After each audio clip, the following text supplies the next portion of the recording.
Can you make offers on two different homes at the same time? The answer is B.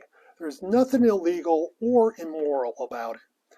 But some buyers and even some agents think that making more than one offer at a time is somehow illegal or at least unethical. I wrote a blog post once on active rain several years ago and got some comments from agents like, pretty unethical, playing with fire, or that's so wrong, flaky, nothing but trouble, recipe for disaster, it's criminal. I've, dis- I've discussed it with my broker. I've searched the law, studied the Realtor Code of Ethics, and there's nothing that says making multiple offers is illegal or unethical. It's a little more work and requires more organization, but I feel that it puts you in a better negotiating position. It's hard to walk away if you don't have any other viable options. That's when you end up paying too much. If you're willing to walk away because you have another real option, you usually end up with the best deal.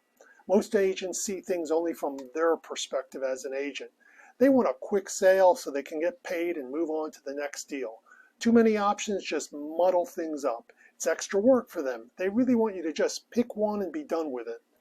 Now, I'm not a glutton for punishment, but I find that having two good options actually speeds things up. As a buyer, you don't feel pressure. If the one doesn't work out, we don't have to start from scratch again. We already have door number two in play.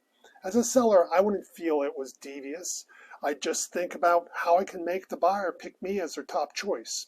We're upfront and honest about everything. We let the sellers know that we're serious buyers and we'll be buying a home, either theirs or someone else's. Straightforward and gets to the bottom line in the least amount of time. It's also all in the presentation. You can't come across as a big shot wheeler dealer. You can't be perceived as an indecisive tire kicker. I usually craft a nice email that explains who my buyers are and how we decided to go about the process of making an offer. I tell them about all the homes that we have looked at and all the time that we've invested in getting it down to our top choices. We state many of the things we like about the home and maybe a few of the items that aren't perfect but we're willing to live with. If the buyer is seen as a real person, maybe even a nice and likable person, it helps things move forward easier. If you're an unknown figure without a face, then sellers will fill in the blanks. Unfortunately, they usually fill in the missing pieces with the worst case scenario. I try to give them the picture that puts you in the best light. As I said, having options takes the stress out of negotiations. You can feel good about walking away if you can't get what you want. But what if all offers get accepted? Wonderful. We pick one and withdraw or terminate the other offers immediately. Every offer will have a due diligence clause that allows you to terminate without penalty for any cause during that negotiated due diligence time frame. Technically, you could keep all of them during the due diligence period, but I wouldn't advise that. Be happy with one or you'll drive yourself nuts. Also, don't try to speculate too much on how an offer will be received by the seller. Will they be insulted with a low offer?